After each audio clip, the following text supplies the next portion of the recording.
Assalamualaikum warahmatullahi wabarakatuh. Bismillah, walhamdulillah, wassalatu wassalamu ala rasulillah, wa ala alihi wa sahbihi wa man wala. Baik, pada kesempatan kali ini kami sudah membuat video tugas kedua, yaitu pada mata kuliah Desain Pembelajaran terkait studi kasus pembelajaran online sinkron. Mata kuliah ini dibina oleh Bapak Dr. Uwais Anis Khairuman MPD. Adapun kelompok 2 terdiri dari Mas Idrus Afandi, kemudian Kak Laila Nasyalia, kemudian Rohmat Wahyudi, saya sendiri, kemudian satu lagi adalah Kak Wiwi Ulandari. Kelompok kami pada kesempatan kali ini akan membahas mata kuliah yang sudah kami ampu sebelumnya pada semester yang sebelumnya, yaitu semester 113. Judul mata kuliahnya adalah Metodologi Penelitian, dosen pengampunya adalah Profesor Etin Solihatin, jurusan Teknologi Pendidikan, Fakultas Pascasarjana, Universitas Negeri Jakarta. Nah, sebelum kita mereview dan mengulas tentang pembelajaran daring sinkron yang dilaksanakan oleh beliau, kita akan menonton video cuplikan pembelajaran yang telah kami rekam sebelumnya, yaitu pada tampilan berikut ini.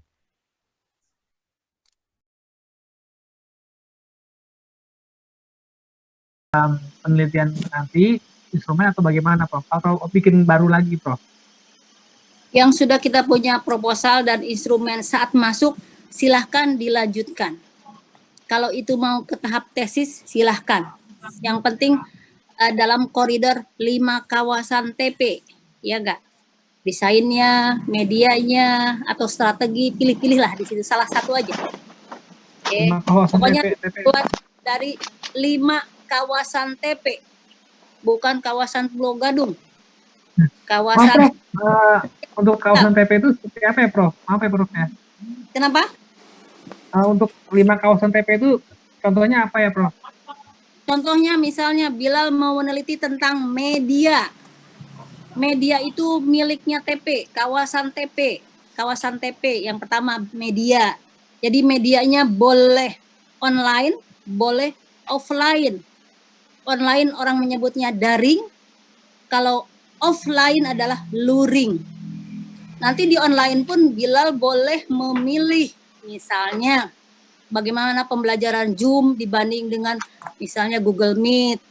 Itu senada karena sama-sama internet, sama-sama daring, gitu ya. Gitu.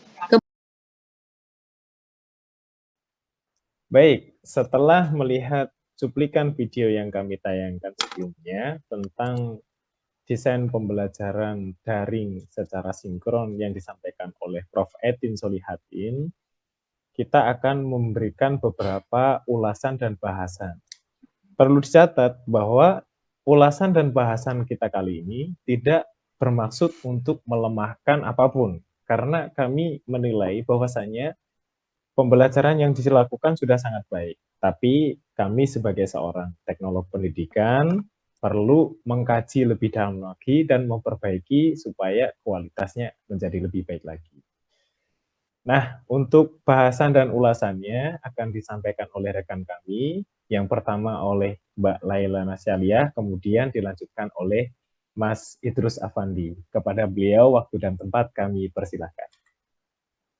Terima kasih kepada Kak Rohmat Wahyudi atas waktunya. Sekarang kita akan membahas mengenai ulasan bagaimana pembelajaran yang telah dilakukan oleh Prof. Etin pada mata kuliah metodologi penelitian. Jadi proses pembelajaran ini menggunakan aplikasi Zoom dan untuk perkuliahannya karena 3 SKS kurang lebih sekitar 2,5 jam biasanya. Nah, dengan pembelajaran yang sangat cukup lama ya waktunya, sekitar 2,5 jam, kita berada di laptop, jadi itu akan berefek juga kepada kesehatan kita. Yang pertama mungkin kesehatan mata, dan yang kedua kita juga duduk terlalu lama. Jadi ada baiknya ini diantisipasi oleh dosen bagaimana supaya kita juga tetap menjaga kesehatan dalam proses pembelajaran. Yang kedua itu kurang memanfaatkan media interaktif. Jadi di sini tidak ada pemanfaatan media interaktif dalam pembelajaran metodologi penelitian ini. Dan kelemahan yang ketiga yaitu di aplikasi Zoom ini ada beberapa fitur. Yang pertama ada panel chat, dan juga fitur angkat tangan, dan tidak dimanfaatkan dalam proses pembelajaran pada mata kuliah metodologi penelitian ini. Lalu metode pembelajarannya dominan dengan menggunakan metode jawab. Banyak sekali metode-metode pada pembelajaran, dan di sini sangat dominan ke metode tanya jawab. Jadi perlu ada metode lain yang bisa digunakan supaya lebih interaktif lagi. Lalu akan dilanjutkan oleh Kak Idrus. Baik, terima kasih Mbak Laila.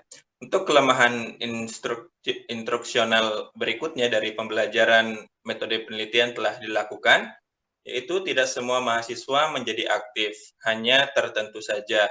Sebagian mahasiswa hanya menerima dan mendengarkan apa yang disampaikan oleh dosen pengampu. Selanjutnya, aktivitas perkuliahan monoton. Kita melihat poin yang sebelumnya, yang hanya memfokuskan pada metode tanya-jawab, sehingga aktivitas perkuliahan terkesan monoton dan hanya kegiatan yang itu-itu saja. Baik, itu adalah analisa dari kami mengenai kelemahan instruksional yang terdapat pada pembelajaran metode penelitian. Selanjutnya akan saya kembalikan kepada Mas Rohmat Wahyudi. Terima kasih sudah menjelaskan Mbak Laila dan Mas Idrus. Itu adalah beberapa ulasan dan bahasan tentang kelemahan atau kekurangan pembelajaran daring secara sinkron yang dilakukan oleh Prof. Edin Solihatin pada saat mengajar mata kuliah metodologi penelitian.